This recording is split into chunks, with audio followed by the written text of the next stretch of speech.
Welcome to the Stronger Than Steel podcast with your host, Austin Davidson and John Keir, talking Steelers all the time. Now, here's Austin and John.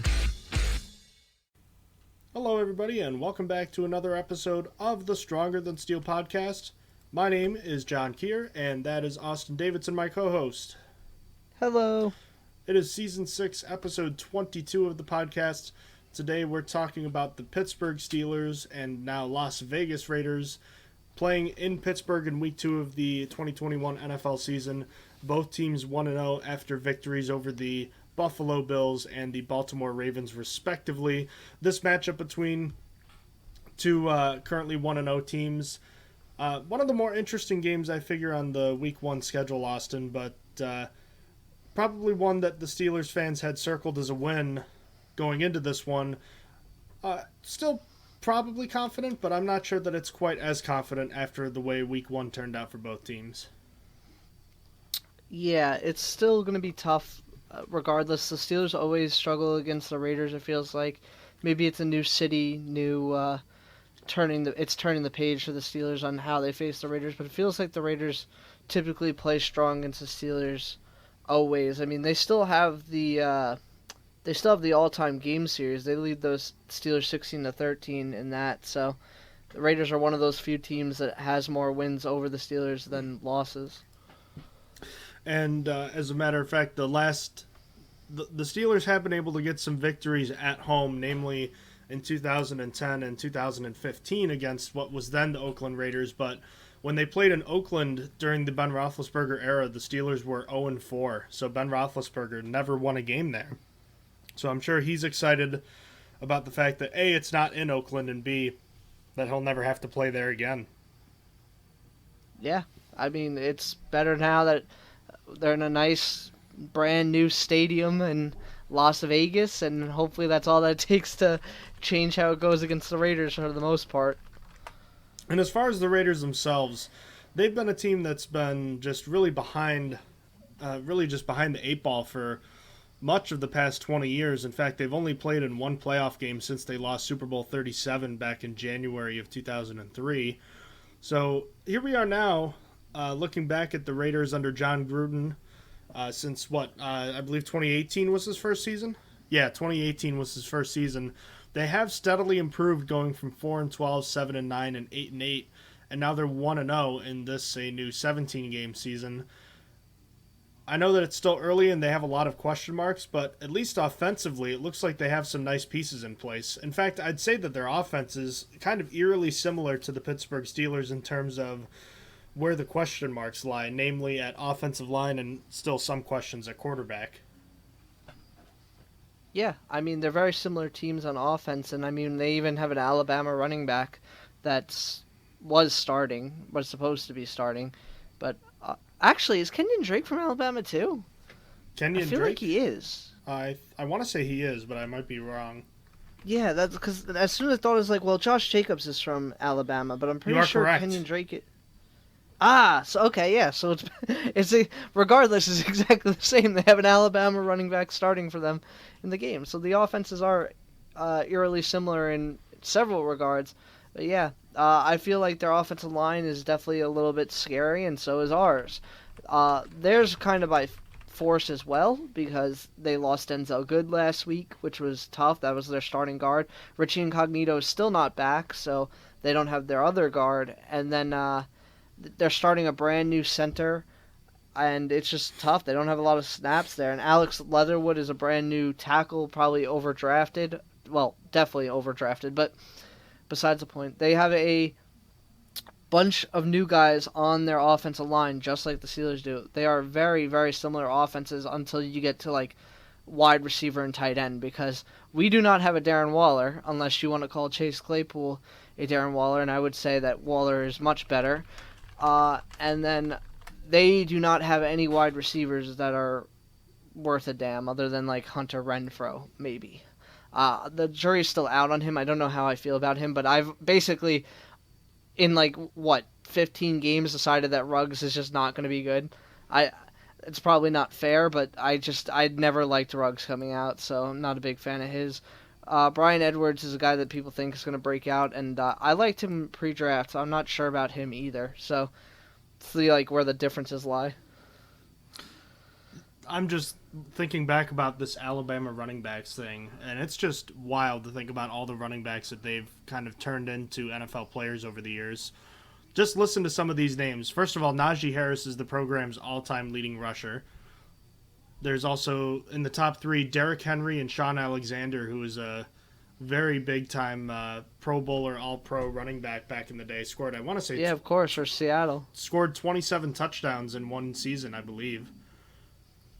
Also, T.J. Yeldon, Mark Ingram, Trent Richardson, and people may laugh at guys like Trent Richardson, but he averaged 6 yards a pop in college. Damian Harris, Eddie Lacy. Remember Glenn Coffey? Probably not. No, I actually do not. I don't even know who that is. Bo Scarborough, Kenyon Drake, Josh Jacobs. I mean, those are all, with the exception of Shaun Alexander, every guy named there played in the past, 11, 12 years. But yeah, Glenn Coffey was a second-round pick by the 49ers in 2009 and played one season and then retired. Because... I feel like I do remember that slightly. Glenn Coffey. We're going right down the rabbit hole to start today. Yeah, here we go. Alabama. Third-round running back, picked 74th overall, used as a backup to Frank Gore.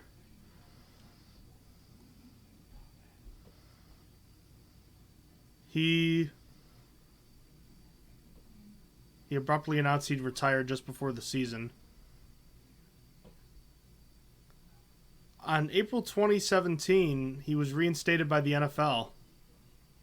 He announced his intentions to play in the Spring League Showcase. Wow. 8 years later. That's kind of wild. That is wild. It's a big gap between playing football. Sure is. Okay, where were we now? I'm sorry, we got lost on the Kenyon Drake. We were talking about their offenses being eerily similar. And another thing I wanted to point out is that with this team in general, the fact that this has to be a make-or-break year for Gruden, right? I know he has a 10-year contract, but this team, while it has steadily improved, has not been where I think management thought it would be. For the Raiders, yes, you're saying? For the Raiders. Yeah, no, I think they expected to be better a little bit quicker. I mean, Derek Carr had that one great year, now feels like forever ago, and then it's just it's been okay ever since for them. Carr's not been special, that 1 year where he was an MVP caliber player. It's just the offense has kind of underperformed. The whole team has kind of underperformed.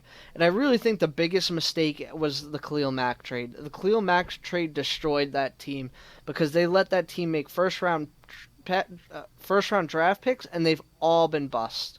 The team can't draft to save their life. It's really bad. I mean, you look at the first round picks they had. They had Damone Arnett. I literally didn't know that guy's name when they drafted him. He is a borderline guy that doesn't start for them. They have Clelin Ferrell, who they drafted 4 overall. John looked at him, and it was a guy that was projected to maybe in the Steelers range. He's now a game day inactive on a team that's pass rush might be coming on now, but hasn't been good for a while. He was a game day inactive, and he's very recent. They just took Alex Leatherwood super, super early, way earlier than he was supposed to go. It's just they are not very good with using their draft picks at all. They're not smart with it. They took Henry Ruggs, which that one wasn't actually the worst pick based on where he was going.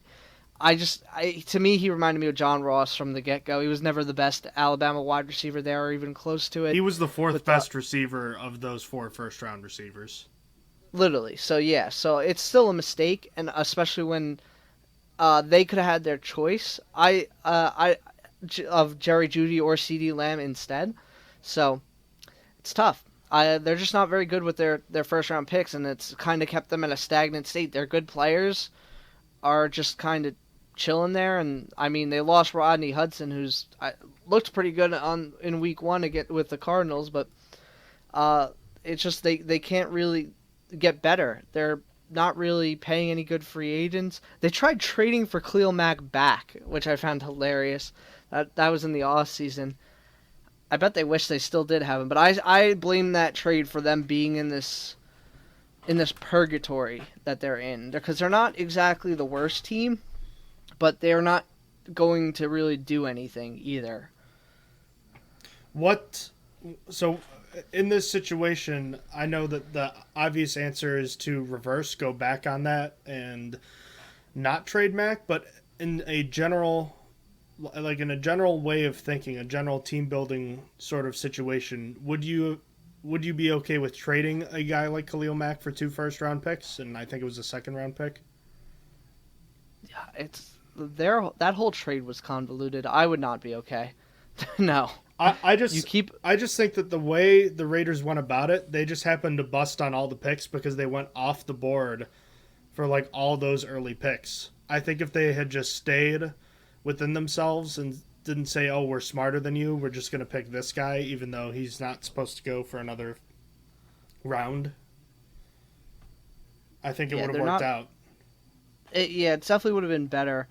I'm very curious to see what the 2019 draft looks like after that. Well, why don't we go through all of their drafts so far, because this team has gotten better, and I think a big part of it is because they have managed to hit on some of their later picks. Yeah, that is fair. They're just really bad with their first one and first 2, maybe. Anything in the first round. Kind of like the Seahawks. The Seahawks are also that way. I will say Colton Miller was the first pick of the second John Gruden era. He's been fine. Arden Key has been a decent player. Maurice Hurst was a 5th-round pick, and he's arguably their best interior lineman, so I'd say that was a good pick. They also got Hunter Renfrow in the 5th round and Foster Moreau in the 4th, and Max Crosby in the 4th the year before. They also had Trayvon Mullen in the 2nd. And then in the 1st round... Maurice Hurst isn't on the team anymore. Oh, he's not anymore. That was last year. No, he's with the 49ers, yeah. Well... I was going to say, I don't think he lasted very long there. He got cut outright. Their 3 first-round picks in 2019 were all questionable. Namely, Cleveland Farrell, who, like you said, is a game-day inactive and has just been terrible so far in his career. Josh Jacobs, a running back, has produced when he's been on the field, but has had some injury problems. And Jonathan Abram, who missed a lot of last season and has been primarily a box safety throughout his career. He's just not a difference maker. And then last year, obviously, Ruggs was basically a non-factor. Damon Arnett got torched. Brian Edwards was really quiet. I mean, there's not a whole lot going on there. Yeah, it's tough. I wanted to look back at that 2019 draft, and honestly, I mean, the best thing they probably could have done is just take Devin White instead. I feel like that would be an improvement to their middle linebacker spot, because they just traded for Denzel Perriman. I think at that time they had just signed Corey Littleton, though, and they thought he was going to be really good because he's really solid with the Rams, so it's easier looking back and seeing it, but Brian Burns is a way better defensive end, so they should have done that as well.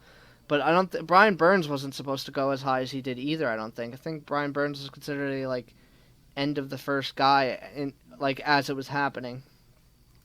I'm trying to see if there's anyone else that would have been worth. No, honestly, this is a pretty Montez Sweat, but Montez Sweat was also a end of the first round guy that just happened to be pretty solid. I mean, it happens sometimes. You get yourself a TJ Watt. He was projected to go a little higher, though, I think.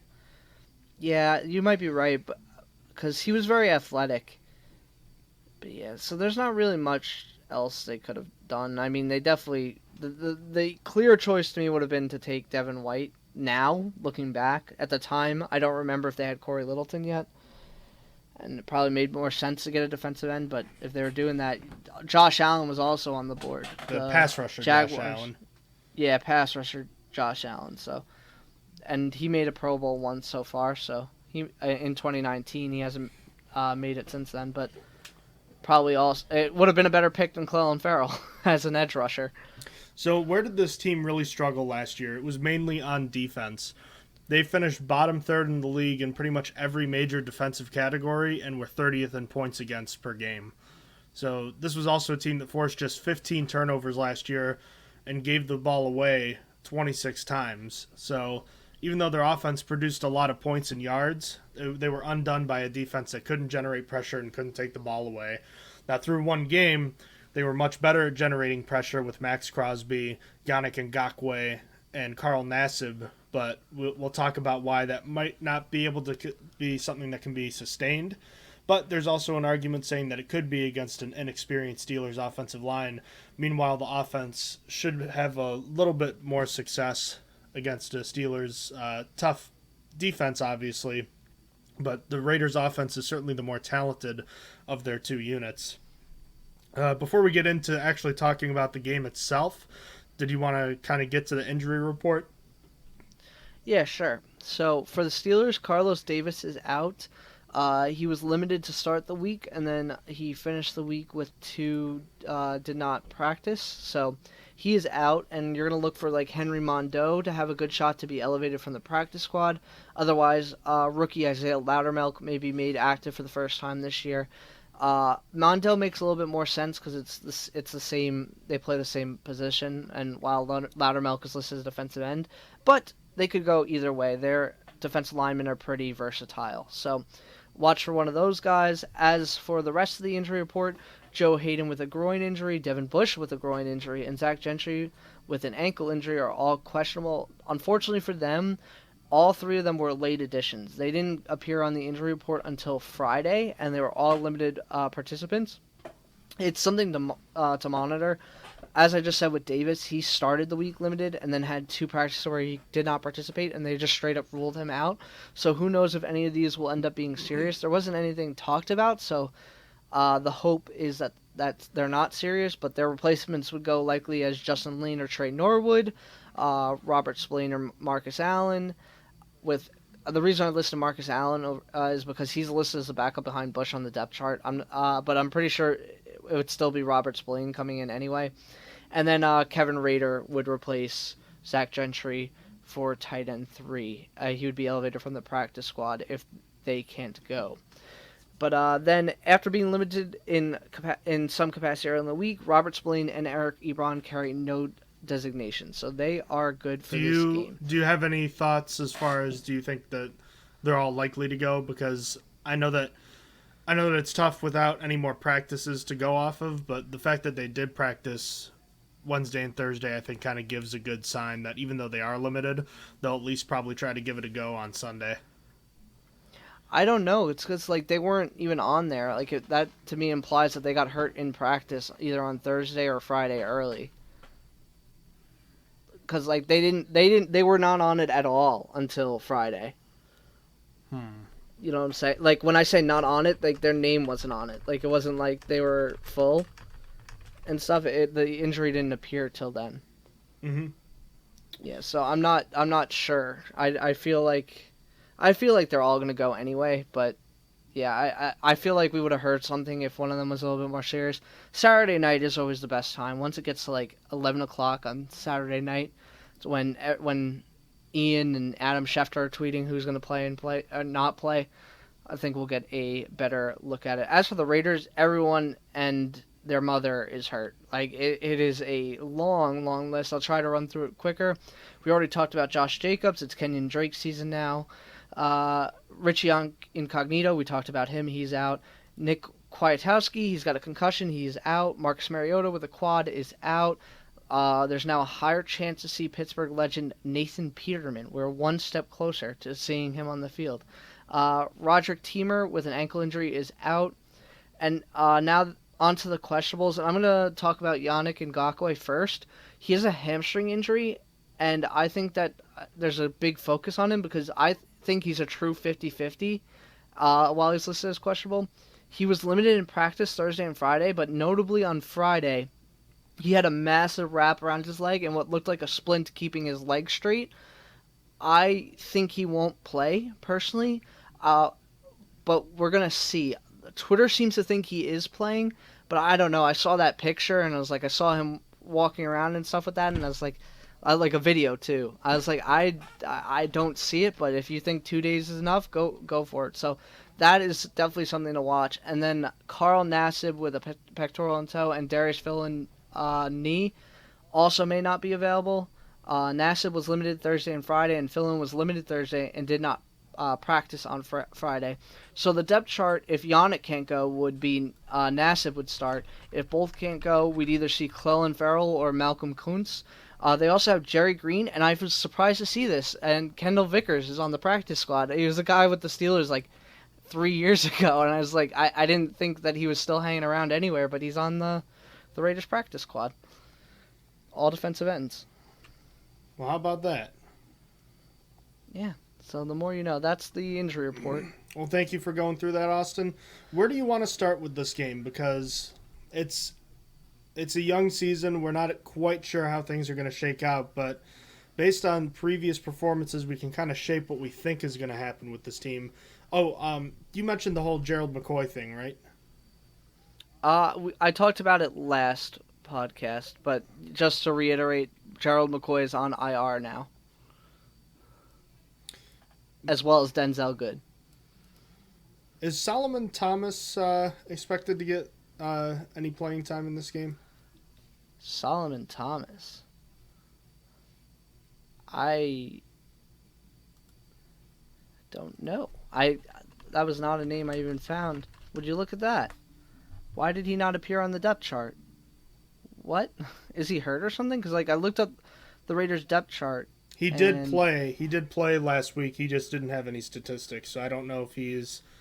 I'm looking at the Raiders depth chart right now. Quentin Jefferson and Solomon Thomas are two considered co-starters with Gerald McCoy. Oh, I'm an idiot. Okay, yeah, I was like, I was thinking about defensive ends, and because I could have sworn Solomon Thomas used to be a defensive end. Wasn't when the 49ers? Yes, when they drafted him number 2 overall. All right, yeah, I'm not crazy. I was like, I didn't see his name when looking at defensive ends, but yeah, okay, so he's at defensive tackle. Fair. All right, why don't we start with the Steelers offense then, because it's a unique test, because this Raiders defense for years has been pretty bad, but they did have a good game on Monday night last week, frustrating Lamar Jackson and the depleted Baltimore Ravens, getting sustained pressure on the Ravens, especially on the outside. For a team that had just 21 sacks last year, you would think that this group of Max Crosby, Yannick Ngakoue, Carl Nassib, and even Clelin Ferrell and Malcolm Kuntz can provide more than 21 sacks this season on their own. And then as far as the interior guys, they still have Jonathan Hankins and that combination of Solomon Thomas and Quentin Jefferson. Two guys that, even though they're not big stat padders, they're guys that are legitimate NFL players. Yeah, I mean, it feels like they should improve from last year with what they have. I think their secondary improved too, which should give the pass rush a little bit more time on average to get there, so that should help as well. But yeah, honestly, last week, seeing what they did against the Ravens was pretty impressive. I really did not think much of their pass rush coming into the year, even with Yannick. I wasn't the biggest Yannick fan, but he looked good, and then when he got hurt, Carl Nassib looked good. And this could be a product of the Ravens having a bad offensive line, but unfortunately that doesn't help because the Steelers also don't have the best offensive line right now. A very young and not a lot of starts between all of them. It blew my mind.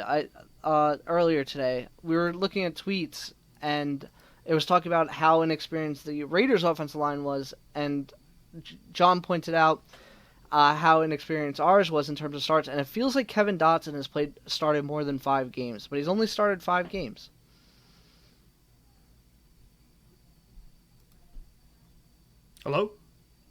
Hello. Sorry, I wasn't sure if you had anything else you wanted to add to that. Yeah, no, I was just saying, I was like, I'm still surprised just by the fact that it feels like Dotson has started more than that. Well, yeah, so this is a game where we're going to continue to see the effects of a young offensive line growing together, at least from the Pittsburgh side. And I guess that's a good place to start because this will be the second week in a row we'll see this offensive line.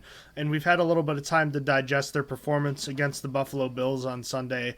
Still, overall, just not a great performance from this team, especially when it comes to run blocking along the offensive line, not opening up enough holes. I do feel like they did a good job of blocking out in space the few times that they were asked to do so. But when it came to kind of pass-fail grades, I felt like, generally speaking, I felt like Dan Moore and Kevin Dotson were good enough And on the right side, I felt like Chuks Okorafor was pretty bad, and Turner was, outside of a couple blocks, pretty unremarkable. Yeah, as a whole, it's a very average at best line Just good as enough. far as right now. Just good enough And last week. yeah, just good enough. And now you're facing a defense that's probably a little bit tougher now. Originally, I was thinking it was a little bit of a downgrade, but after seeing what they did to the Ravens' offensive line with ease, I kind of feel like Max Crosby by himself might be better than anyone we faced on the Bills last week. So it's going to be tough sledding, and that is Chukwuma Okorafor's side, which is unideal. But I'm hoping for the best here. I'm hoping for a bounce back game from Chukwuma Okorafor, and hopefully they contain the Raiders better than the Ravens did. Hopefully the Ravens gave us some tape to see how to handle them a little bit better than they did. Maybe they did the right thing by not moving Dan Moore to the right side then, because it did not work for poor Alejandro Villanueva.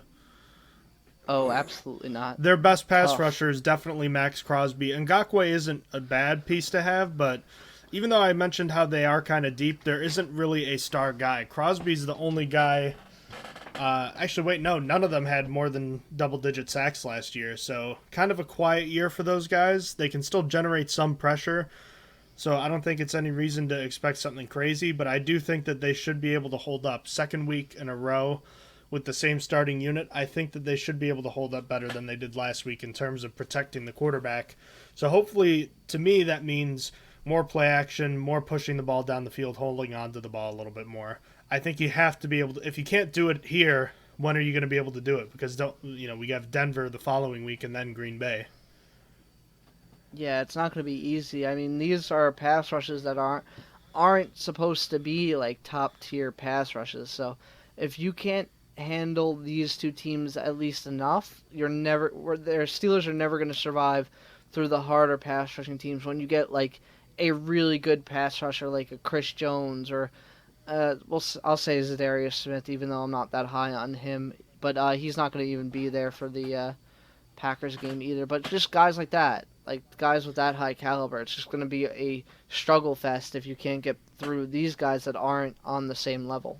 They have to be able to get the job done, and they have to be able to grow together, because if they don't now, they're never going to. You've got to be able to go through the trials and tribulations, because if they are going to get better, it's only going to be by going through the growing pains, and it's going to keep happening.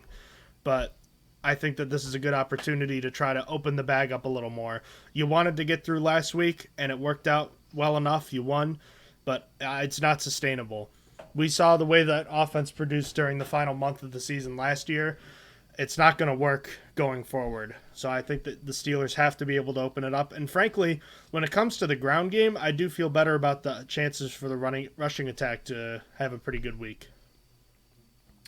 Yeah, I feel like the linebackers aren't as fast in Vegas. Like, Corey Littleton is not what he was with the Rams. So, KJ Wright isn't what he was with the Seahawks, though I still think he's a good player. Yeah, and Denzel Perryman's just all right. Like he's not. He was always all right with the Chargers. Didn't get a chance with the Panthers. Immediately got traded to the Raiders before the offseason could even finish. So I think that it'll give them a better chance down the middle, and they don't have like an athletic guy like Ed Oliver in the middle to stop it there. So I think that it's going to be a little bit. I agree with you that I think it's going to be a little bit easier, especially running down the middle. This should be a game where one of the few games this year where the Steelers running backs and tight ends should both have the advantage, I think. Yeah, I mean, it's not going to happen a lot. There's a lot of teams go to faster linebackers now, but it will be one of those games. All right, and then in the secondary, we talked about it. It's a relatively young group. Trayvon Mullen, Trevon Moehrig, Jonathan Abram, but they do have the veteran and Casey Hayward Jr. starting over Damon Arnett now. Again, a young group that's had a lot of struggles in the past, and they brought on Casey Hayward. They held their own last week, but this is probably the biggest question mark for the entire Raiders defense, and I think it's a group that the Steelers can attack. Will the Steelers be able to take advantage? Not sure. I mean, they should be able to, in my opinion, but I feel like this might be a sneaky, hard game for them for whatever reason. I feel like I don't have a good reason why. I look at these guys and don't think much of them other than Casey Hayward. I still like him. I know he's older now. I actually didn't really see him much in the Ravens game. I don't have an opinion on how he did in his first game as a Raider, but I always liked him when he played for Green Bay and then went on to the Chargers, so I think he's good, but the rest of the guys, it's meh. Like, they don't have a lot of depth there, and they're hurt. Like, I think they only have 4 safeties left after the injuries, so they're not very deep. Morig was all right when I looked at him pre-draft. I thought he was a solid pick, and definitely for where they got him, but I think you could totally attack those safeties, and the cornerbacks after Casey Hayward are nothing to write home about. Which one of those guys are you thinking is... I guess which Steelers receiver do you think is primed for a bigger day? Do you think it's a guy like Smith-Schuster over the middle against those weaker linebackers, or do you think it's a case of this could be a Deontay Johnson, Chase Claypool kind of game? I think it's going to be a Deontay Johnson kind of game. I feel like the vibe I'm going to get from this whole year is that the best cornerback is almost always going to be trying to follow Chase Claypool, because that is the person that I think teams are most worried about. While Deontay Johnson probably has the most skills, the intangibles that Chase Claypool has, combined with Deontay Johnson having a drop problem from last year, I think they're mostly focused on that. And then Juju Smith-Schuster is still not running routes that far down the field, not yet, so I feel like it's easier to contain him, and he's not as fast as the other two, so I'm in to answer the question. I think it's going to be a Deontay Johnson kind of day. Do you think there's any chance the Steelers offense changes the way it attacks in the passing game after last week looked a lot like last season's offense? Yeah, I think it's up to the offensive line. If the offensive line could give them enough time, then yeah, I'm sure they want to do more. I feel like the reason why we switched offensive coordinators and we still seeing the same exact thing is because they do not trust the offensive line whatsoever. And when you say they, you also mean Ben, right? Yeah. Yeah, it's gotta get, the ball's gotta come out fast. You gotta run short yardage, and there's no reason to throw guys far down the field if you're gonna get hit immediately anyway. So they designed it to try and make it work on short throws only. And I mean, that is not sustainable, but we have to hope for the offensive line to get better. What is a realistic expectation for this offense at home? I think at home they should be scoring always at least 20 points. Well, and furthermore against this defense too.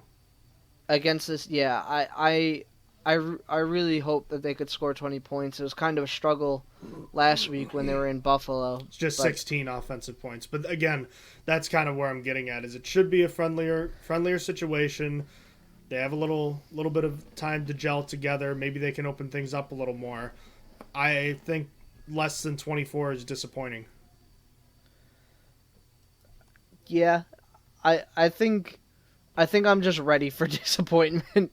I don't feel good about the offense still. I have to see. What are you most concerned about then? Are you concerned, like you're worried on all fronts, like the running game is still not going to be able to get going?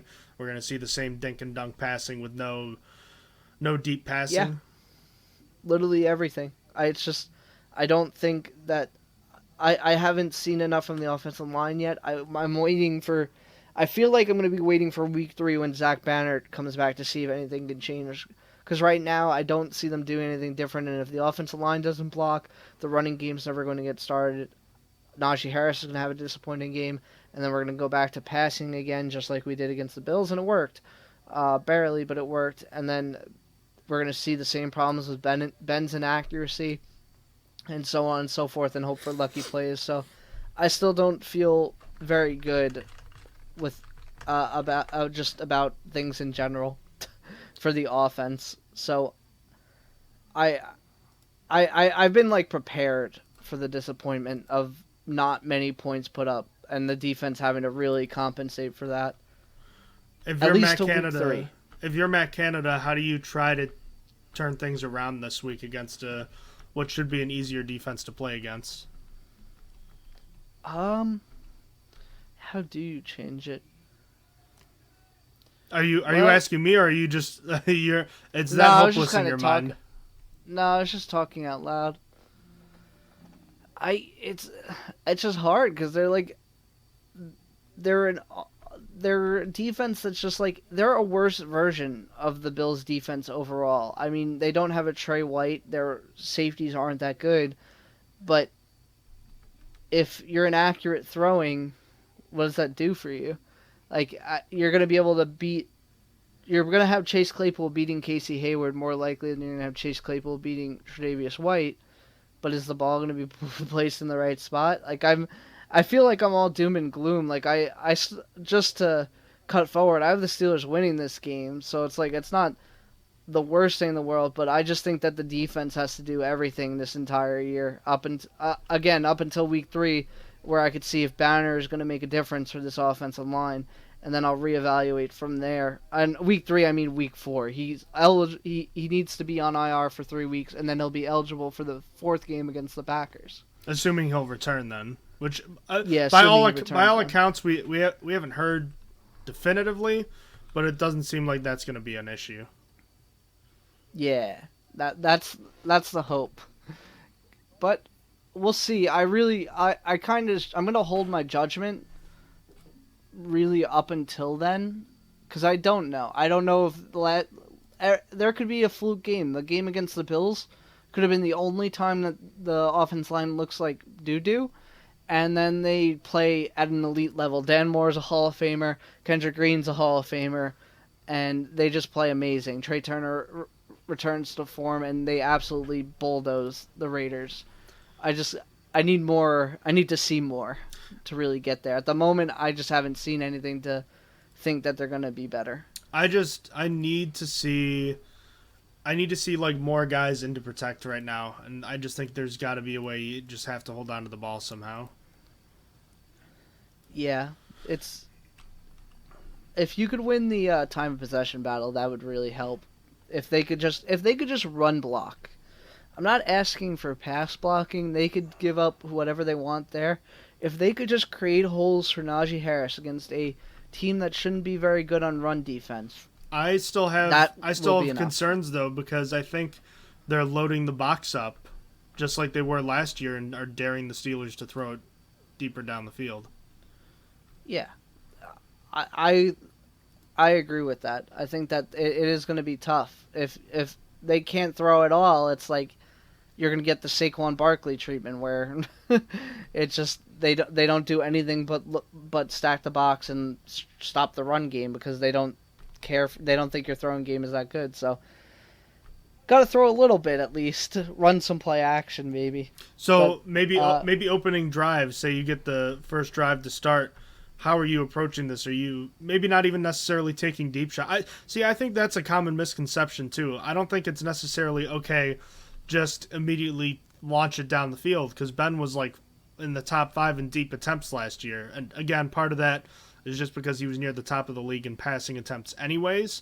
But I think a lot of it has to do with attacking intermediate level too, which he was better there than he was going deep last week. But again, there's more room to improve overall, and I think that attacking the middle of the field is going to help when it comes to attacking deep down the field too. Yeah, it should be easier too.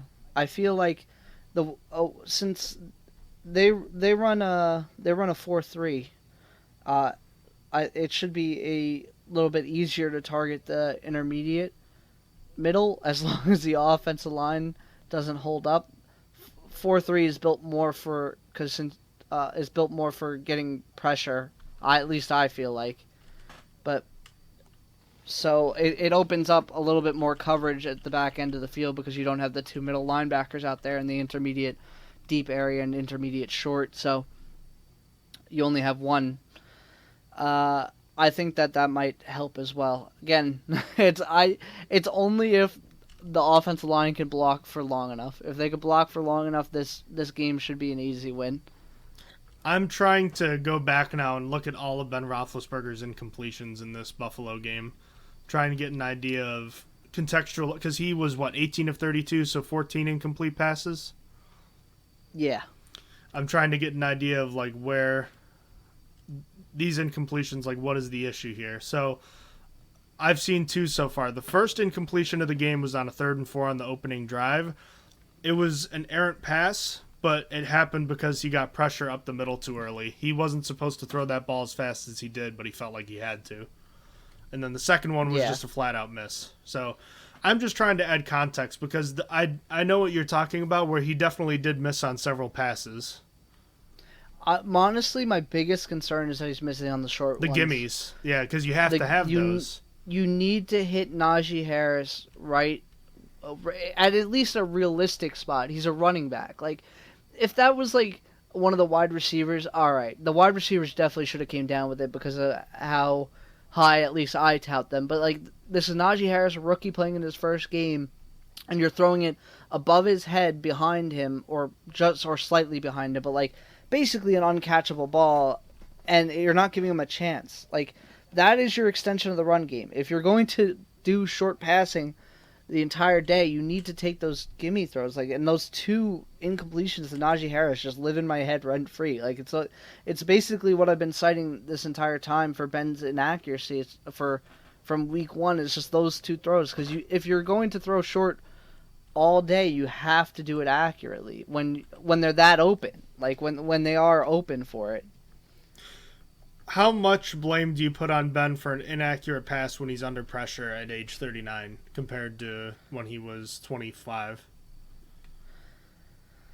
I don't know if I put more or less. I might just value it the same in my head. I think it's just because I expect less from a 39-year-old quarterback in those situations just because of the mobility issues. I just saw incompletion number 3, which was, I don't know if you remember, it was a 3rd down the right sideline, kind of floated it to Chase Claypool because he was under pressure.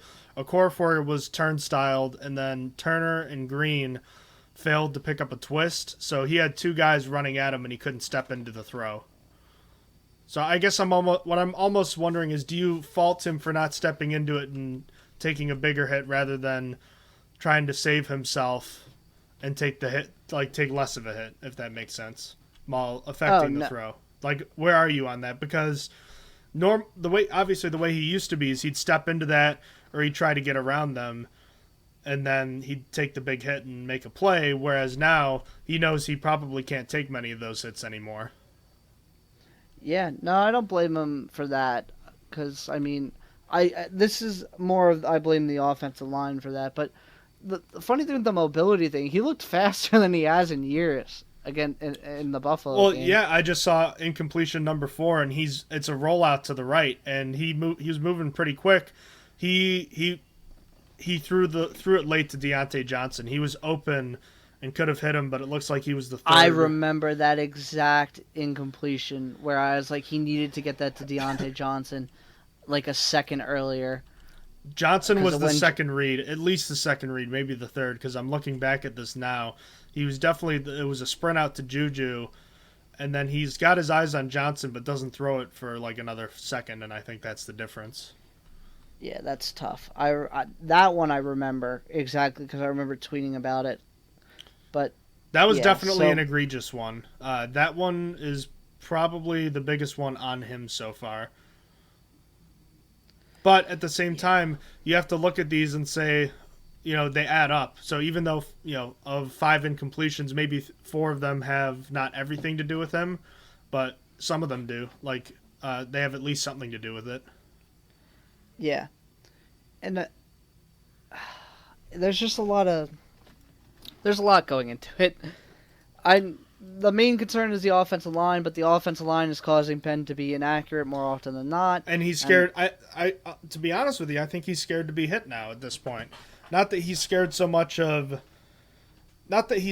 scared of having to play hurt because he's used to that, but I think this past year, coming back this past year, I think it was almost a case of he doesn't want to have to miss a year again. Yeah, because, I mean, This is there's it. not much left in the tank. Yeah. So it's kind of weird how you contrast that with the way he was playing a decade ago, where he was holding onto the ball for 5 seconds. And I find it fascinating because while I don't think he's afraid of necessarily having to take a hit, I think he's afraid of his body failing him. I think that's fair. I mean, you're 39 years old. You're supposed to be basically done by now, if not already done. I mean, there's a few outliers with him, Aaron Rodgers getting up there, and Drew Brees is playing old, and obviously the main one is Tom Brady. But regardless, like it's a lot to expect on, a lot of expectations for him to do all this. It's just tough. I'm trying to look at this list of the 40-year-old club of quarterbacks right now. I'm going to try to list them. George Blanda doesn't count because he was a kicker at the end. 1, 2, 3, 4, 5, 6, 7, 8, 9, 10, 11, 12, 13, 14, 15, 16, 17, 18. There's been 19 in the history of the NFL that have played at age 40 or later. Yeah, so in March, this upcoming March, Ben will join them if he plays another season after this one. So it's not a lot. Not a lot at all. Yeah, I mean, it's that's kind of where I've been like kind of wondering back and forth, like how much blame does he really deserve? Because how much should a 39-year-old quarterback really be asked to do? Shouldn't be a lot. But at the same time, in order to help the offense evolve, I mean, he's got to start holding on to the ball longer. They've got to start making these plays, these routes push further down the field. I mean, it's a rock and a hard place, but they got to do something. Or maybe they don't. Yeah. Maybe they don't. Maybe they just keep doing this and just get by until the line gels. Maybe, I don't know. Maybe it doesn't, but I mean, I have to think this offensive line is going to get at least somewhat better, at least to the point where they're not giving up pressures, every handful of snaps here. Yeah, I think that once they get to play together with a complete starting offensive line, the one that they want, the one that's completely set when Banner comes back, whatever they choose to do, like because we talked about this last podcast, we don't know what's going to actually happen when Banner comes back. The assumption is Banner slides into right tackle, Dan Moore stays at left tackle, but anything could change. Once that all settles down, they get to vibe together. The rookies get a few more games under their belt in Kendrick Green and Dan Moore. Hopefully they get better, but it's very early on, and we just gotta roll with it for now. If the defense could stay as good as it is, it doesn't matter. The interior is pretty much set, though. I mean, this is the group they're expecting to use. I think by the end of the first month of the season, they should be pretty much good to go. Yeah, the only thing really changing is right tackle, if that. And in theory, it might not either. Yeah, Chukwuma Okorafor could just stay there. So, I mean, is it unreasonable to say in a month from now that they should be at least 15 to 25% better than they are now? 15 to 25% isn't bad. Might be their max, maybe, but Is that unfair for me to expect them to be that much better? 15 to And 25%. again, we're going off of just one game. Yeah, I think we could. I think that's a fair expectation. They should be getting better as time goes on, as they practice together. And now let's flip to the other side, now that we've spent all that time kind of diving into the whole Ben Roethlisberger offense. On the other side, the Steelers' defense held a former MVP candidate in Josh Allen's offense in check, just 16 points against. The Las Vegas Raiders, another team, again, similar in terms of the way they push the ball down the field, different components on offense this time. Not so much running through the receivers as much as they run through their tight end, Darren Waller. when you talk about this team, I mean, it starts and ends with Waller and Carr. I mean, those two guys have been on just another level. And in fact, with the tight end room of Foster Moreau and Derek Carrier, this might be one of the best tight end rooms in the entire league. Dude, it 100% is. I am such a Waller. I can't believe Waller was a Raven. The Ravens are just really good at finding tight ends. Obviously, weren't able to retain Waller, but it's because of like personal stuff. It's like that the happened when Steelers he with was receivers. Yeah, it's just absolutely nasty. And Waller is one of the best. It's unfortunate they let him go. He's super. He's a top 3 tight end. There's just no around it. It's him, Travis Kelce, and George Kittle. Yeah, and he's nasty. Mike Tomlin compared him, said they don't have a tight end like him on the team, which is very true. It's not anything controversial. They said Chase Claypool is closer to Darren Waller than anyone they have in the tight end room. Also very true, because Waller is just a freak with how fast he is at the tight end position, and it's just he demands targets. I mean, the Ravens 6'6", 260 and runs what, like a 4.5? Something disgusting like that. It's just not fair, and he has good hands on top of it. Decent enough blocker. Just absolutely nasty. I mean, he's not blocking much. He got 19 targets against the Ravens. So even when the Ravens know that they have one guy to watch out for, it's just like you can't stop him. That's how you know he's just top tier in the league. It's like the Devontae Adams, the Stephon Diggs of the world. You know they're top tier, and they're still gonna usually get fed and get their own. And Waller in the game against the Ravens absolutely destroyed them. He should be the main focus for the Steelers defense, and they should ask to be beaten by Ruggs and Hunter Renfrow. Yeah, choose your battles that way. And the rest of the tight end room with Foster Moreau and Derek Carrier is at least respectable. As far as the receivers go, you mentioned them. There's a lot of young guys here, not a ton of well-accomplished guys, a lot of big potential guys, but have not really shined through yet. There's Brian Edwards, the guy that we looked at going into a couple years ago, and Henry Ruggs we talked a little bit about, as well as Zay Jones, Hunter Renfrow, and Willie Snead is kind of the elder statesman of the group who has put together a nice NFL career, but clearly starting to fade behind these younger, more heralded receivers. Yeah. It's not the worst wide receiver room I've ever seen, but it's still not that great. I like Renfrow a little, but I'm not overly impressed with him quite yet. But like I said, I'd rather take my chance and let those guys beat me and just focus on Waller the entire game, especially at the pass rush. Continues doing what they're doing. The Raiders' offensive line is much easier. Much easier than the Bills' offensive line. So it should be fine to just not blitz again. At least in my head it is. It's easier to just not blitz again, let the 4-man pass rush do its thing. They should be able to work just as easy as they did against the Bills' offensive line, if not easier, just because of the inexperience between that group and just the level of play coming from those offensive linemen. And why don't we talk a little bit about that offensive line? So no Richie Incognito, no Denzel Good. Is there anyone else along that line I'm missing here? No more Rodney Hudson, but oh well, yeah, he's been gone. Yeah, he's been gone. Let's start with Colton Miller, the most steady of that group. He's a good player. He's gonna have his hands full with Melvin Ingram and Alex Highsmith, I think, all game long. Yeah, it's tough. It's tough for really, really good tackles. Colton Miller's all right, as we talked about. He's not bad, but like it's just gonna be tough going against some top tier outside linebackers. I'm sure he'll have his wins, but Ingram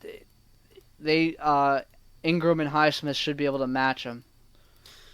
And then on the other side, you've got, I'm trying to look at the backups here right now. The backups, Brandon Parker, Jermaine Illuminor, John Simpson, and Nick Martin. Nick Martin's a center. He started a bunch of games for the Texans. Do you think they'll push him to guard, or do you think it'll be a guy like Simpson or Illuminor? They're saying it's going to be Simpson and Illuminor. They're saying those are the two they're starting. Anything could change, but At the moment, that's where it's going. So, that's what it sounds like it's going anyway. So that's who they should be seeing. Those are former 4th and 5th round picks with 3 and 11 career starts to their names. Guys that I think that Cameron Hayward and either Tyson Alualu or Chris Wormley even, I think, should be able to have pretty good success against. Yeah, I mean, it's a pretty good offensive line to verse when you have such a pass rush. I'm very excited to see the 3 outside linebacker sets. I hope they re-bring them out. They might store them away for a little bit to try not to overuse them. You might not need it in this game, but if you do, you might get a lot of pressure. You're probably going to get a lot without it, but if you wanted to be OP, you probably could. And the biggest matchup is on the right side with Alex Leatherwood, who, again, I think he's going to be a fine NFL player, but I thought was way overdrafted by the Raiders this year. And it's been one game, but he struggled mightily against the Baltimore Ravens and Justin Houston, and I think TJ Watt is going to make him look more like Bobby Hart than, I think he's going to look more like Bobby Hart than what Alex Leatherwood was hoping. You're telling me he's not going to be the next Anthony Munoz? I mean, I don't feel good about it. Not at this point. I mean, maybe he can, but I thought it was going to take... I thought he was more of a guy that needed a little bit of time. And getting thrown out here like this against poor TJ Watt is going to be, I think, disastrous for him. But who knows? Maybe he'll be the Andrew Thomas to Chase Young. Yeah, could be. Could be. Definitely is Wouldn't in the bet cards. on it. I've seen the Steelers play down to their opponent more than once in my lifetime. So it wouldn't be that surprising if I found out that the Raiders' offensive line had their number for whatever reason. Now, Derek Carr is a guy that is generally a pocket passer, but he has kind of deceptive speed, even now at age 30. Do you have any concerns about him possibly scrambling around? Because I look at this offensive line, I think the Steelers should be able to generate huge pressure, even with just their front four, considering the success that they had last week against Buffalo by only blitzing once or twice. Yeah. I'm actually not as worried. I feel like the Steelers linebackers and edge rushers, they have more speed than we're accustomed to. I mean, with the addition of Schobert, the team as a whole, I feel like, has more speed. I mean, they opted for a lot of younger guys. Younger doesn't always mean faster, but I feel like at the moment they're faster and more set to handle a little bit more mobile quarterbacks. I feel like they handle that, other than like Lamar Jackson running, which no team can really stop that. I feel like they handle rushing quarterbacks fairly decently. I mean, we saw against Josh Allen, which is a different kind of running quarterback because he just kind of puts his shoulder down and says, "I'm going to run through you," like I'm a running back. But I think that they did okay in that regard, so I'm not really worried about Carr as a rusher. Elsewhere, as far as the receivers go, we talked about Renfrow, who looks like a solid but not spectacular slot receiver. You talked a little bit about Ruggs, and we haven't yet talked about Bryan Edwards.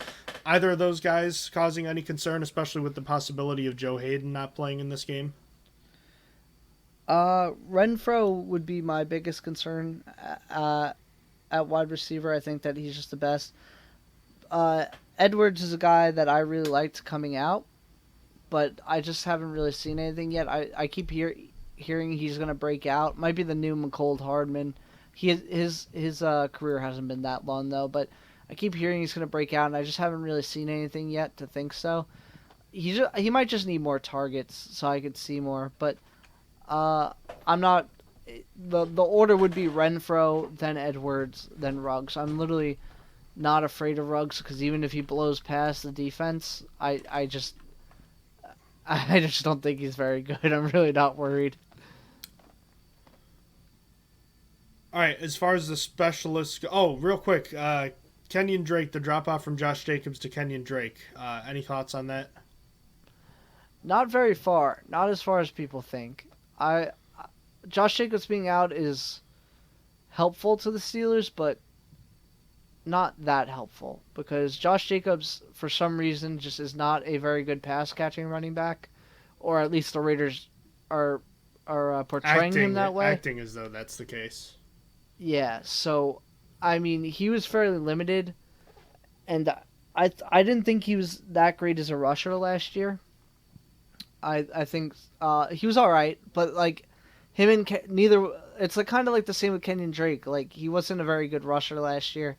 The Cardinals made Drake out to not be a pass catcher, and then now he's back to being. He was a pass catcher with Miami. Cardinals just don't dump it down to running backs and made him not into a pass catcher, even though they threw it to Chase Edmonds all the time. I didn't get that. That's another team. Now with the Raiders again, he's a pass catching back, and he'll be a serviceable back. I think that the drop off is small. Okay. All right, and then as far as the specialists go, I don't think there's anything too crazy here. Drake and Renfro expected to be the returners. Daniel Carlson has been the kicker for the Raiders the last couple seasons. He's really good. He is pretty good, He's a really good kicker. He hit that 55-yarder against the Ravens. Hit a lot of 50-yarders last year, it felt like. I did not realize that I was thinking about Sebastian Janikowski. I didn't realize he was playing as late as 2018. I know he had a long career, but it feels like he's been gone longer than that. Yeah, that 2018 year was with the Seahawks, right? That is correct. He missed. It's because he played that 1 year with the Seahawks, and I forgot about that. And his last year with the Raiders was 2017, but he didn't play at all that season. So that's why it's been 5 years since he played in Oakland. Yeah, that's wild. Mm-hmm. All right. You want to get to NFL news and then the picks, or do you want to just get to the picks and then we'll hit the news on the way out? I'll do the NFL news. I usually end up just talking about it during the week anyway, so I might as well do it first. Okay. So the Packers have placed Darius Smith on IR. He is not going to be available for the Steelers game week 4 because of it. That was their best pass rusher, so that's tough. The Chargers have placed offensive tackle Brian Beluga on IR, which is another tough loss on a completely revamped offensive line. I was trying to look it up and see what people were saying, and there are some people that do want Filer to kick out to right tackle, but I didn't know, because I didn't know if they had better tackle depth or better interior depth. Filer's starting at guard for them, obviously at the moment, but he has a chance to be kicked out back to right tackle because of that injury. We will see. And then the Dolphins were excited about the return of Will Fuller from the suspended list, but there's something weird going on where the details haven't emerged on what exactly is going on, but Fuller didn't practice this week and has been ruled out for week 2 due to personal matters. Flores was asked if he will return this season and declined to comment. That's rough. Any speculation on if it's related to COVID? That's what I was thinking too. Is he not vaccinated or something? But like, why wouldn't he just quit out earlier? And I mean, they have Adam Shaheen, which I don't know if anyone's been following him at all on like social media or listening to him talk, but Adam Shaheen is not what's it called? He's just not. He's very anti-vax, so it's not. I can't imagine it being something like that. They're definitely not telling Fuller he needs to get vaccinated or something like that. I don't know. We're gonna find out sooner or later, I think, but who knows? Also, the Saints placed. I saw the Saints played Marcus Davenport and Quan Alexander on injured reserve. Ah, classic. Quan Alexander's yearly visit to IR is already upon us. Classic. All right. How about that game last night between the Giants and Washington football team? That was a really good game. Washington squeaking out that 30-29 victory. Good. Okay, good is a stretch. It was entertaining. They both teams played bad at times and for different reasons, with different things, but there was a lot in that game that made it very entertaining. And obviously, a retry kick won the game for the Washington football team. Not enough to cover, though. Was he offsides? That's the question I keep asking, and I don't have a definitive answer because that camera angle of Lawrence jumping off sides is not conclusive one way or the other because of the way it's pointed. I'm just saying I think there's a chance he was not offsides. Yeah, it's so close that, I mean, if you have to slow it down and you still can't figure it out, I think the ref made the right call. I'm glad it got called either way because that's stupid. He's stupid, and they deserve to lose because he's stupid. But classic. But I missed like most of the first 2.5 quarters of that game, so the end of it was pretty entertaining. Although I will say the timeouts and booth reviews at the end kind of killed it for me until that offsides. Yeah, it definitely slows down the game, but overall, the game was just an entertaining. Both teams were basically trying to lose. Like that Heineke, the whole ending 2 minutes and like 15 seconds was just was bizarre. Football team basically had it locked. They had to run, which for some reason they decided, we're not going to use Antonio Gibson tonight. We don't want to run. Heineke threw it straight to James Bradbury, who had been getting burnt by Terry McLaurin all night. But Heineke says, here, have a gift. Let's make it a game. Puts him right in field goal range. And with 2 minutes and like 20 seconds to go, or even less, I think 2 minutes and 15 seconds, the Giants decide not to run it and just like throw it 3 straight times and somehow leave Heineke. They kick the field goal and leave Heineke 2 minutes after that to drive back down the field and get that game-winning field goal to untie it. Just an incredible sequence. Certainly was an incredible sequence. You should definitely check Twitter for what I just sent you. Pat McAfee is... I love Pat McAfee. He's a really funny dude. Let's get to our picks, though. Let's get to that part of the show. Bengals at Bears. Chicago is a 2.5-point favorite at home, coming off that tough loss on Sunday night against the Los Angeles Rams. How do you feel about this team? And how do you feel about the Bengals coming off that surprising win against the Vikings last week? The Bengals might have been a team I was too low on. Jamar Chase performed really well in the regular season where it matters.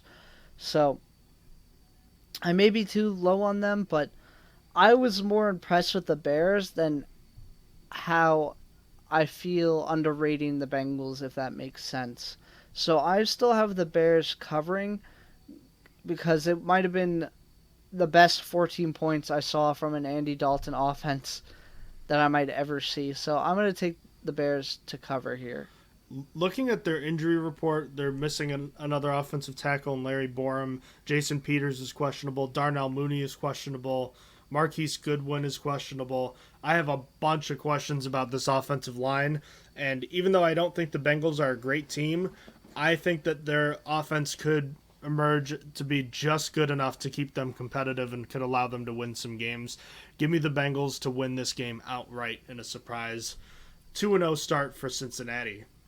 Bro, it's fine. David Montgomery going to play left tackle and running back. It's fine. He'll be fine. Hey, it's all fun and games until you have to pay the backup running back more than the starter. Classic. Browns and Texans. The Texans, again, if the playoffs started today, the Texans would be the top seed. The Browns would not at 0-1. The Browns looking to rebound from a close loss to the Chiefs last week. It's a 13-point spread for the Texans despite being 1-0. I am going to take the Browns to lay the 13 points here because even though the Texans were able to win in impressive fashion last week, the Browns are a whole different ballgame than the Jaguars. For me, the Texans got a chip on their shoulder. I think that it's not going to be a competitive game. I feel like they could be down 30-10 with like 2 minutes to go. And they're just going to get that last 7. They're going to get a touchdown and get the last 7 points and make it like 30-17. I just don't trust Cleveland enough yet to it's like a big boy spread. It's like, I don't know, Cleveland, are you ready to sit at the big boy table? I don't know if I'm there yet. I don't like that. That's a big boy spread. I don't know if they could handle that. I'm going to take the Texans plus 13, even though they are probably the second worst team in the league that played the worst team in the league. Los Angeles Rams at the Indianapolis Colts. The Rams are 3.5-point favorites on the road. I actually like the Colts in this one. I know that they lost to the Seahawks at home last week, but I think the Colts are starting to get a little healthier, and I do feel better about where this team might be heading. I think it's going to take a little bit of time. I'm sorry, I am an idiot. I was saying the Colts are getting healthier. They're actually not healthy. It's the Rams that are healthy. They have no one on their injury report, and I'm a doofus. I was just. I'll allow you to change. You know what? If you would like. I will. I just completely confused myself there. I meant to say I feel good about the Rams here. I feel good about the Rams covering a 3.5 point spread here, because the Colts are all banged up. Kwity Paye, Michael Pittman, Paris Campbell, and Eric Fisher, and Quentin Nelson are all questionable. That's a lot going on. And Carson Wentz was okay. How'd you think about Carson Wentz's first game? I thought it was uneven, not terrible, but not great either. Yeah, I think he did all right, which is better than what we saw last year. He was a turnover machine last year, so I think he did better comparatively, but just okay in terms of quarterback play around the league. Now, about the Rams, I think they are a bit overhyped and overrated, but I still don't see why this shouldn't be a pretty solid win for them on the road. Yeah, I'm also going to take the Rams to cover. What scared me the most about the Colts, the one thing that I could hammer home about them or hammer down no matter what, was that their offensive line play is going to be top tier. And Seattle destroyed them last week. And Seattle's pass rush has gotten better, but for the Colts to get manhandled the way they did really, really scared me. I don't know what to think of with that team, because now that's if they don't have the offensive line play, what do they have? They don't have a great quarterback. They have a solid running back duo in Jonathan Taylor and Nyheim Hines, but that doesn't get you very far in real life, only in fantasy. And in paid backup running backs. And paying backup running backs, yes. Their wide receivers are all banged up, and T.Y. Hilton's not coming back until at least week 3, and I don't know. The neck injury, I haven't heard anything about it, I'll be honest, but I feel like it could be a surprise week 8 IR type of deal instead of week 3. So there's not much on that offense I like. And going to the other side, Xavier Rhodes is hurt.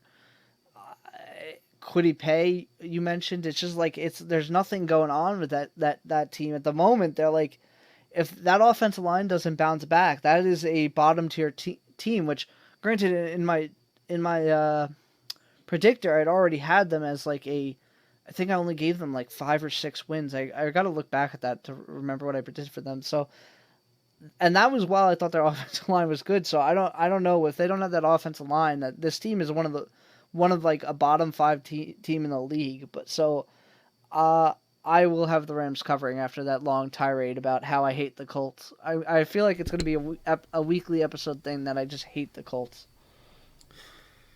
Don't worry, I'm right there with you on the Falcons, but for other reasons. There you go. The Buffalo Bills visit the Miami Dolphins. The Bills coming off that tough loss to the Pittsburgh Steelers. The Dolphins having that win over the Patriots last week in a close game. The Bills won both of those games against Miami last year. They're 3-point favorites on the road. Give me the Bills, lay the points this time. I think the Bills, I said 3, I'm at 3.5. Oh, no, I did mean 3. I'm sorry. I'm looking at 2 different lines here because ESPN loves to have their pigskin pick'em and their regular lines different for some reason.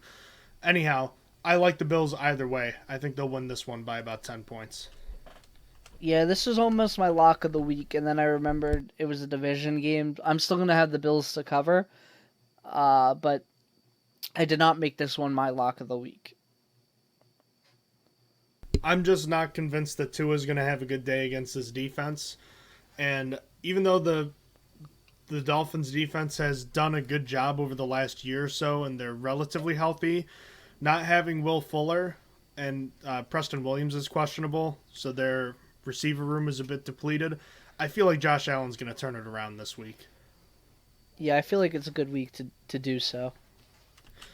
Elsewhere in the AFC East, the Patriots are visiting the Jets. The Patriots are 6-point favorites on the road. I feel like they'll get the job done this week. I like the Patriots to win this one by a touchdown. Zach Wilson and the Jets, I feel like they're more competitive. They're going to be more competitive than they were last year. But again, they've also got questions at the receiver position with Keelan Cole and Jamison Crowder both being questionable. And that Patriots defense, while not the unit it was a couple years ago, is still solid. And I think Mac Jones has taken some solid steps in the right direction. So give me the Patriots. Yeah, I was back and forth on this one. It's kind of tough because they really to me, they nailed that line. Like, it is just enough where I totally could see the Patriots beating the Jets by that, but like, not enough where I feel like I need to take the Jets plus the point. So I'm gonna also pick the Patriots to cover. I don't believe in the Jets with all their injuries too. I think it's gonna be tough for them to compete again this year. I kind of predicted them to be better, but with how things are lining up, I just don't think they're going to be much better this year. The offensive line play was worse than last year's and through week 1, and that's really bad. So I will take the Patriots to cover. The San Francisco 49ers taking on the Philadelphia Eagles. The Eagles are still 3-point underdogs at home despite their impressive win over the Falcons last week. I actually like the 49ers in this one. I know that they've really struggled down the stretch in that win over the Lions, but I do think the Niners have a more complete team than the Eagles, who just happened to beat up on what I think is the lowest of the low in the NFL and the Falcons and the scourge of the NFL world. So that doesn't mean I don't respect the Eagles. I do think they're a better team than I might have thought at this point a couple months ago, but I think the Niners are a more complete team, so I'll take the 49ers minus the 3. Give me the Eagles to upset. Eagles plus 3. They're my new Cardinals, so I'm just going to keep going with them. Eagles plus 3. Oh, we need to keep track of our locks of the week because this is going to be my lock of the week. Saints at Panthers. I understand that, and I'm going to mark it as such with a yellow highlighter. That's my lock of the week. I understand that it's a divisional game, but at the same time, just the way that the Saints dismantled the Packers last week and the fact that I think not very highly of the Panthers, 3.5 points seems like a really small line, even if it is a divisional game. Give me the Saints by at least 10 points. I will also be taking the Saints. I just think that the Panthers aren't very good. All in all, they beat the Jets by 5 points, which I don't really know how to feel about yet. So I will also go with the Saints, which were able to take down a much better team, but handily. So I'll pick the Saints to cover. The Broncos are traveling to Jacksonville and are nearly touchdown favorites, 6 points against the Jacksonville Jaguars. It was an ugly loss for Jacksonville against another potential NFL divisional dweller in the Houston Texans. Playing this game without Trey Herndon on the cornerback spot, they're relatively healthy, though. I have a hard time seeing how Jacksonville is going to be able to keep this one within a touchdown. I like the Broncos all day. That one's close to my lock of the week, too. Yeah, I'm also going with the Broncos here. I'm going to have them covering. The Jaguars, every passing week, like, I don't know. I don't know. That's what I have to say about the Jaguars. It's just I don't know. I don't know who they're going to be able to compete with yet. I think they might be able to steal like a few divisional games. Maybe they might be able to get back at the Texans the next time they verse each other. But the Jaguars are really bad, like really, really bad, top to bottom. Everything is bad. And it kind of reminds me of the Jets, except they have a better quarterback, at least we think. As far as we know, he was much better, much better than like what the Jets had with Sam Darnold. But the point I'm getting to is they're in a very dangerous zone where if your coaching is bad and your quarterback is bad, you have a chance to win less than 3 games. And they might be heading for that. It's just something to watch and monitor. I'll probably eat my words when they win 40-7 over the Broncos this Sunday. But well, what do you think about Trevor Lawrence right now? He was. If there was an aggressively average, I feel like that was it because he was so aggressive that it literally made his stats average. He had the 3 touchdowns and 3 interceptions, and that's like kind of to me like college numbers. So, and I mean when you're doing that, it's kind of average out. Like yeah, he's driving the ball downfield and stuff, but not very effectively. He won some, he lost some. Very average play. At the end of the day, high on the stat sheet, but and it was a lot for a rookie to throw 50 times. Though. Yeah, it's true. I give him props for throwing so much in his first career start, but he's all right. He is simply all right at the moment. Now into the 4:00 games, Vikings at Cardinals. The Cardinals are only 3.5-point favorites, which to me was shocking after the Vikings lost against the Bengals last week. Give me the Cardinals easily by maybe 2 touchdowns. I'm pretty close to buying in full time on the Cardinals now. I will also be taking the Cardinals to cover. I am not hiding how much I don't like the Vikings team, and I have never hidden how much I've loved the Cardinals since getting Kyler Murray. So, Cardinals cover. The Falcons are traveling to Tampa Bay to take on the Buccaneers. Tampa Bay is 12.5-point favorites. Yikes! That could be a blowout in pretty quick order. Yeah, I'm gonna have the Buccaneers covering this because, yikes! Just the Falcons are. That's the only word I have to describe the Falcons. Yikes! Bucks cover. Last year, the last time they played, Tampa Bay hung 44 on them. In fact, the last 2 games, both games last year, Tampa Bay hung 30 points. And as I recall in those games, it felt like they could have scored more. So I'll take the Buccaneers by easily 2 touchdowns, maybe 3. Into the 4:25 games, we have the Cowboys at the LA Chargers. The Chargers are 3.5-point favorites. I actually like Dallas here. They've had a little more time to prep. The Chargers had some injuries like you were just talking about. I think the Cowboys, even though I know that they're going to be missing DeMarcus Lawrence, I think that little extra prep time is going to give them an edge in this one, and they'll be able to come out with a close win over the Chargers. I was also going to pick Dallas, but now I'm going to pick the Chargers. I was so back and forth all day about this game because I was like, these teams really feel like either one could win this one. It could be a 1-point victory, like to the end, just like the Giants football team game that we saw on Thursday. My thought process was after I saw the Chargers injuries that they put Beluga on IR, I was gonna go to the Cowboys, but you reminded me about DeMarcus Lawrence, and that reminded me that Randy Gregory has COVID and won't be off the list for that game. At least it looks very unlikely because he didn't have a negative test today. So he would need to have a negative test tomorrow and on Sunday to be able to play before the game. So I will go back to the Chargers covering, but I flip-flopped on this quite a bit. Tennessee Titans at the Seattle Seahawks. The Titans are 6.5-point underdogs in Seattle. The Seahawks do have a bunch of important injuries with Dwayne Eskridge, Rashad Penny, Damian Lewis, and DJ Reed, amongst others.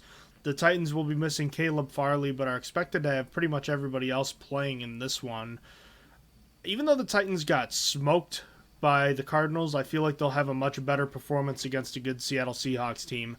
I don't know they'll come away with the win, but I think it'll be a 3-point game, one of those last-minute game-winning drives for Russell Wilson and crew.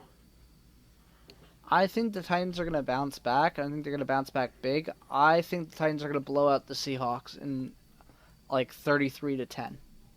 No reason. I think that they're going to have a comeback game, and Seattle's going to get their teeth kicked in, undermining them. So I'm picking the Titans plus 6.5.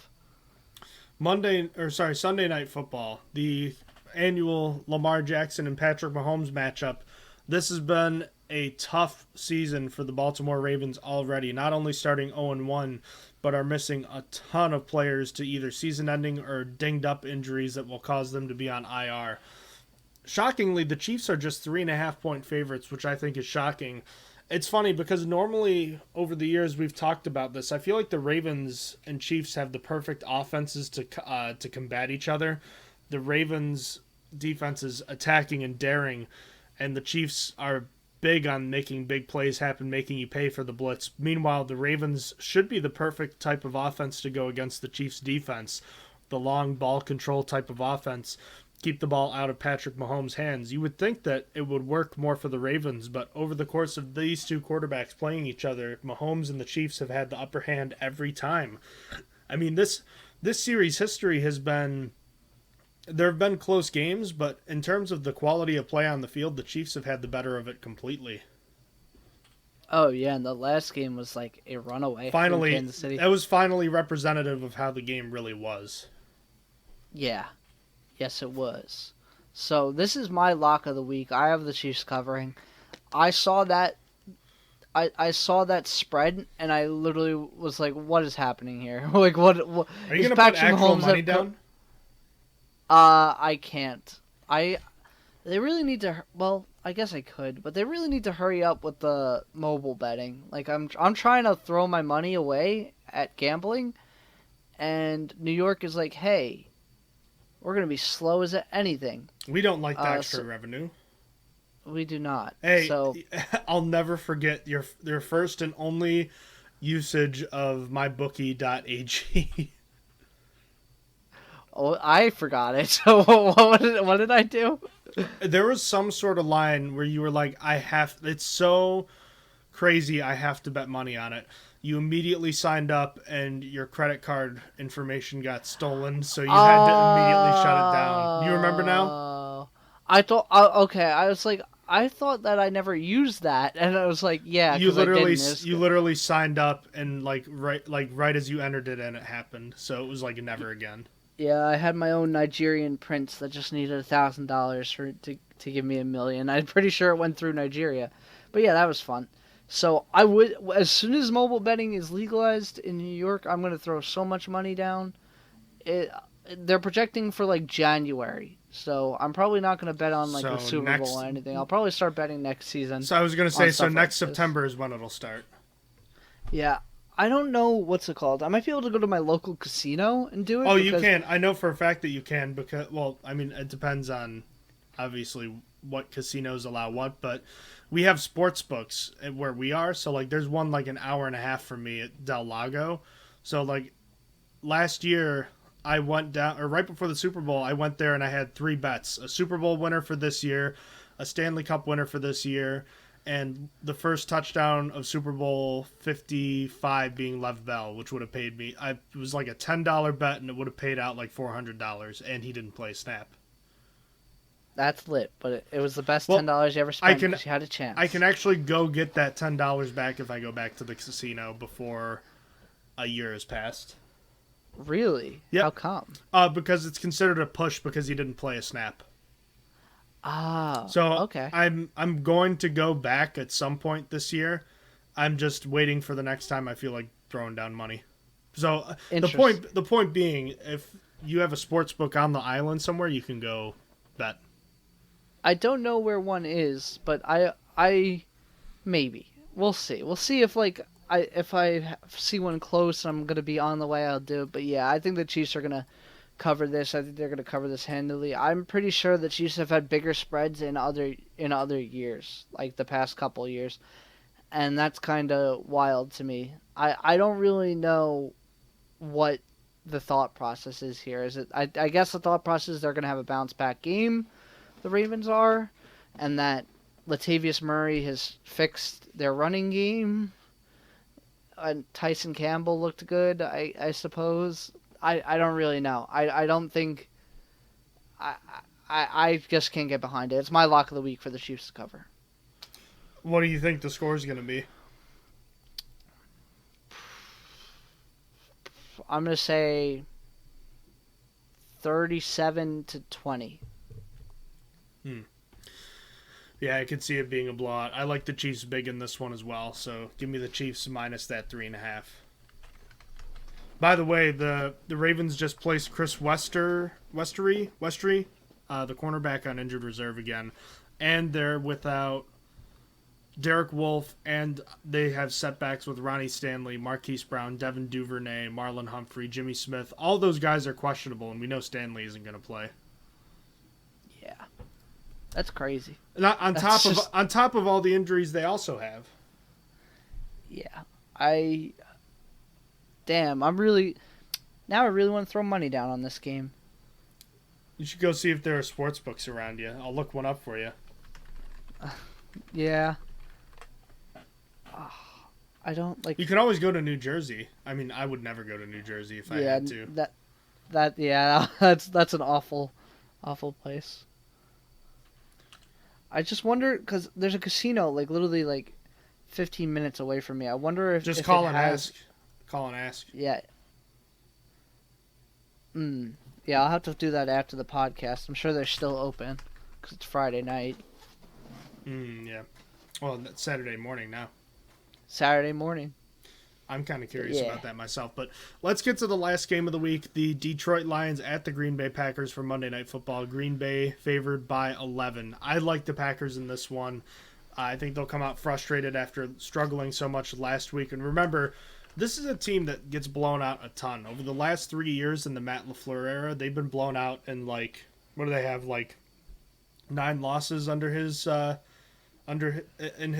tenure, and like 7 of them have been by double digits.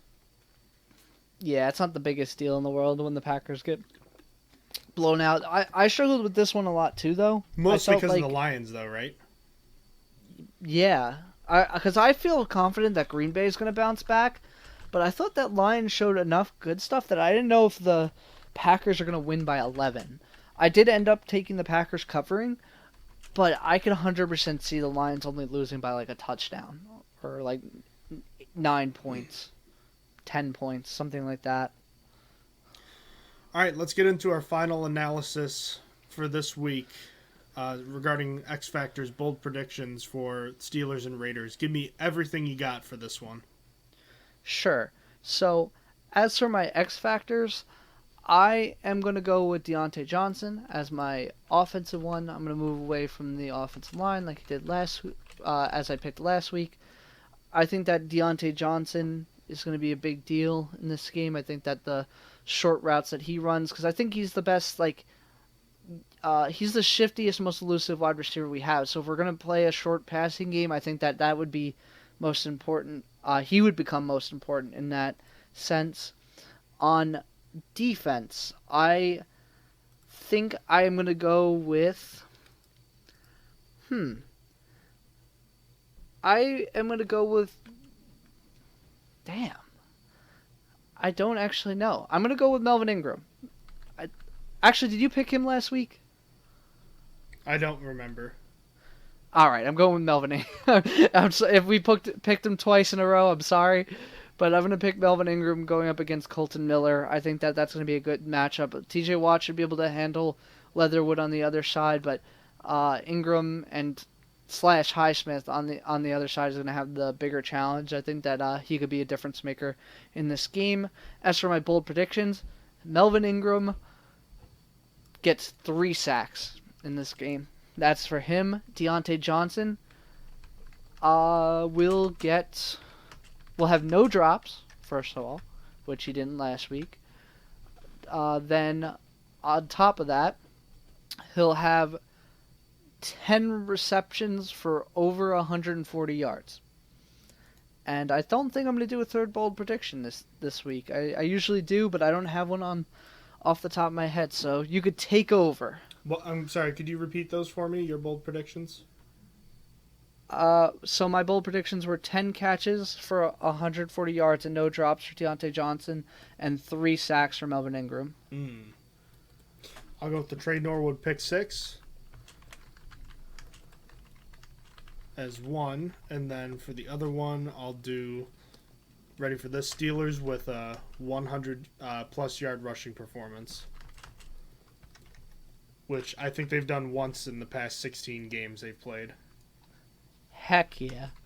And then my X Factors, I'm going to go with Chukwuma Okorafor. I got to stay on the offensive line. the Raiders' best pass rusher, Max Crosby, against possibly the Steelers' worst starting offensive lineman in Chukwuma Okorafor. He has to be better than he was last week. And then I just mentioned Trey Norwood, going with him on the backside because he was the Steelers' top defender in the slot last week. And if he's going to keep playing in the slot, that means he's going to get matched up on Darren Waller in this one. Played pretty well last week. Darren Waller's a whole different story than Cole Beasley and Dawson Knox. So he needs to have a big game. All in all, Austin, this looks like a much more winnable game, and Pittsburgh is favored by 6. But do you still agree that Pittsburgh will win this game by 6? I think Steelers will win, but I think the Steelers are going to win very narrowly. I think the Steelers win 21-20, which would have the Raiders plus 6. I'm just not a believer in the offense yet. I'm not sure how much they can improve from one week to the other. I wouldn't like to be wrong, because if I'm wrong, that means the Steelers lose. But I would like the Steelers to win by more and me be wrong about how well I think the offensive line can play. But for now, I just don't believe in the offense. I think it's going to rely on the defense. I think the defense is going to do enough. It's going to keep the Raiders under just at 20 points. So I think the Steelers are only going to be able to put up 21. What do you got? This team should have a lot more success moving the ball this week than they did last week. And they finished their last 4 drives. All drives in the second half, besides the kneel downs to end the game, were very successful. All of them resulting in points and 231 total yards. This defense, while improved from the Raiders group that it's been recently, is still one that doesn't fear me like the Buffalo defense did. I think the Steelers should be able to have success in running the ball. I think bare minimum they should have 70 rushing yards, and I know that we're all about the rushing success rate, but I want to see the raw numbers in this one too. I think 100 yards is not outrageous in this one, and I think that you should be able to open up the passing game a little bit more this week than you had been able to in previous weeks. And defensively, even though the Raiders boast a solid quarterback, I think, and one of the most dangerous weapons in the NFL in Darren Waller, I just don't think they're deep enough at the receiver position. And their offensive line, I think, is ripe for the picking. The Steelers generated tons of pressure on Josh Allen with just 4 last week. And against a Raiders offensive line with injuries that should be substantially worse, give me the Steelers defense to just drub the Raiders easily. So I have the Steelers covering that 6-point spread and winning 27-17 and moving to 2-0 on the season. Austin, before we wrap this one up, please go to Twitter and look at what Warren Sharp just tweeted. It is a College Football Friday. Dumb? Yeah, it's actually dumb and awesome. It is a College Football Friday. Maryland and Illinois in Big Ten action. The center for Illinois just caught a pass, switched the ball in his hands while he was running down the field and gained 10 yards. Obviously, the play was nullified because he is not an eligible receiver, but please look at the way he runs with the ball in his hands. It is. Well, who just tweeted? I'm sorry. Warren Sharp, which is at Sharp Football. I also quote tweeted it from our account, but okay. Regardless, until next time, and until I was going to say until we meet again, Austin, do you have anything else you wanted to say before we ended today's show? No, I'm watching that play. Holy cow. All right. We'll wrap this one up then. Until next time. Kendrick Green could never. Yeah, where was Kendrick Green doing? He was playing guard. Yeah, why did Kendrick Green never do this in Illinois? Because he was busy playing guard. You're right. Fair. Thank you, as always, for listening to the Stronger Than Steel podcast. As always, if you have any questions about the show or have any constructive feedback to offer, you can email us at strongerthansteelpodcast@gmail.com. And as we've been saying, please check out our new podcast home, anchor.fm, and the name Stronger Than Steel Podcast. And you can always check us out on YouTube as well. Until next time, enjoy Sunday's games, enjoy the NFL being back for week 2. And we hope you have a terrific night. And thanks for joining us today on the Stronger Than Steel podcast. Have a good one. Goodbye. You have been listening to Stronger Than Steel podcast. Thank you for joining us today. And don't forget to check out our website listed in the description below.